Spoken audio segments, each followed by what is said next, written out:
it's spring, like everything is new.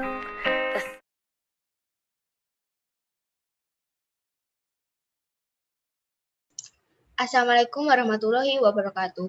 Perkenalkan, nama saya Firdausa Syafasabila dari Fakultas Ilmu Administrasi, Program Studi Ilmu Administrasi Publik, Universitas Brawijaya.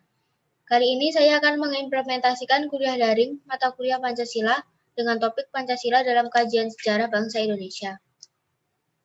Dengan dosen pengampu Prof. Dr. Komariatus Solihah, SD, MKes, IPU, ASEAN Engineering. Di sini saya mengambil jurnal yang berjudul Lahirnya Pancasila sebagai Pemersatu Bangsa Indonesia. Lahirnya Pancasila sebagai Pemersatu Bangsa Indonesia. Yang pertama, Pancasila merupakan ideologi dasar negara dan jati diri bangsa yang harus kita amalkan dalam kehidupan sehari-hari. Poin kedua, sejak zaman kerajaan dan masuknya agama-agama besar di Nusantara, unsur-unsur Pancasila sebagai kebudayaan Indonesia sudah ada dalam kehidupan masyarakat. Contohnya, pada zaman Kerajaan Majapahit, di sana terdapat dua kitab yang sangat terkenal, yaitu Kitab Negara Kertagama yang ditulis oleh Empu Prapanca dan Kitab Sutasoma yang ditulis oleh Empu Tantular. Poin yang ketiga, dalam Kitab Sutasoma terdapat istilah Pancasila Krama, artinya 5 dasar tingkah laku atau perintah kesusilaan. Pancasila Krama biasa dikenal dengan Mo5 yang mencakup dilarang membunuh, dilarang mencuri, dilarang berzina, dilarang minum minuman keras, dilarang berjudi. Selanjutnya, masa kebangkitan nasional. Kebangkitan nasionalisme Indonesia adalah bentuk reaksi bangsa Indonesia sendiri akibat dari kebijakan-kebijakan pemerintahan kolonial itu sendiri. Bibit-bibitnya sudah tertanam sejak pada masa kolonial. Sejalan dengan itu menjadi bentuk perlawanan. Contohnya Perang Diponegoro, perlawanan Pattimura, perlawanan Sultan Ageng Tirtayasa, dan lainnya.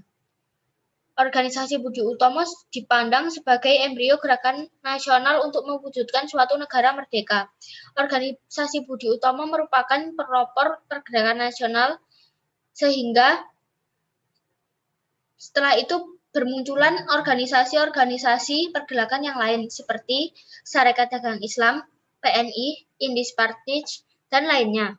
Pada tanggal 7 Desember 1941, Jepang mengebom Pearl Harbor, salah satu pangkalan laut Amerika Serikat.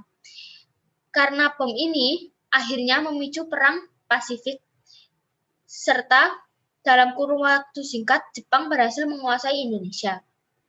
Selanjutnya, kronologis. Pada tanggal 9 Maret 1942, bangsa Jepang dengan gigih menghalau Belanda dan berhasil menguasai Indonesia.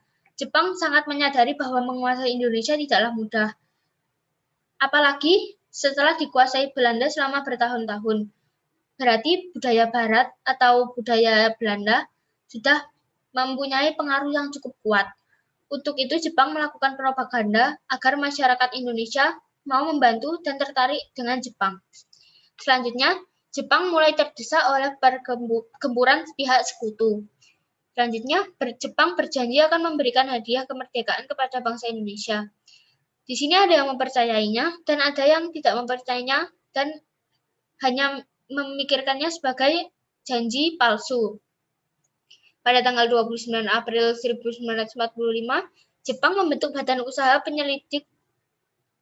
Badan Penyelidik Usaha-Usaha Persiapan Kemerdekaan Indonesia atau BPUPKI yang mempunyai anggota sekitar 60 orang dengan Ketua Dr. Rajiman Widjodiningrat. Pada tanggal 29 Mei sampai 1 Juni 1945 merupakan sidang BPUPKI pertama yang membahas dasar negara. Pidato disampaikan pada tanggal 29 Mei oleh Muhammad Yamin, 31 Mei oleh Mr. Supomo, 1 Juni oleh IR Soekarno.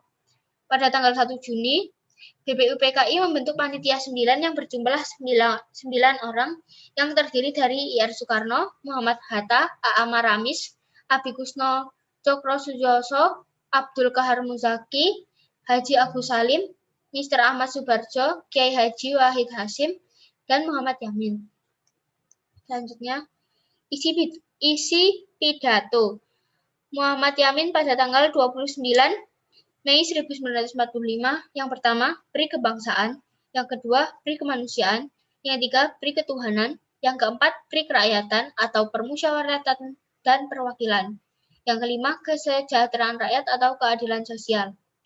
Pada tanggal 31 Mei, Mr. Supomo berpidato yang berisi: pertama, persatuan; dua, kekeluargaan; tiga, keseimbangan lahir batin; keempat, musyawarah; kelima, keadilan rakyat. Dan yang terakhir pada tanggal 1 Juni 1945 disampaikan oleh I.R. Soekarno. Yang pertama, kebangsaan Indonesia; dua, internasionalisme atau Pri Kemanusiaan; yang ketiga, mufakat atau demokrasi; yang keempat, kesejahteraan sosial; yang kelima, ketuhanan yang berkebudayaan. Selanjutnya, pada tanggal 6 dan 9 Agustus 1945, Amerika mengebom Hiroshima dan Nagasaki. Amerika mengebom Hiroshima dan Nagasaki karena Jepang pernah mengebom pangkalan lautnya yaitu Pearl Harbor. Jadi Amerika membalaskan dendamnya.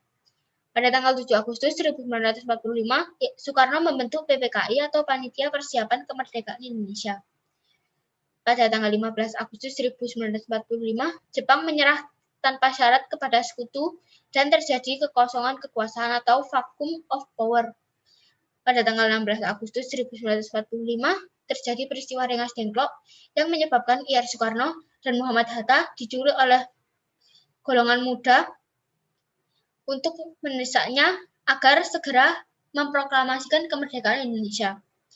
Pada tanggal 17 Agustus 1945, terjadi pembacaan teks proklamasi kemerdekaan Indonesia yang bertempat di rumah I.R. Soekarno. Pada tanggal 18 Agustus 1945, ada usulan dari Sunda Kecil untuk mengganti sila pertama agar menjadi ketuhanan yang Maha Esa, supaya tidak merujuk hanya pada satu agama, padahal di Indonesia kan terdiri dari macam-macam agama.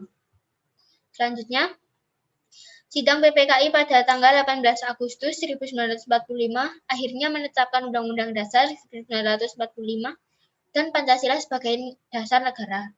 Rumusannya tercantum di dalam alinea 4 pembukaan Undang-Undang Dasar 1945.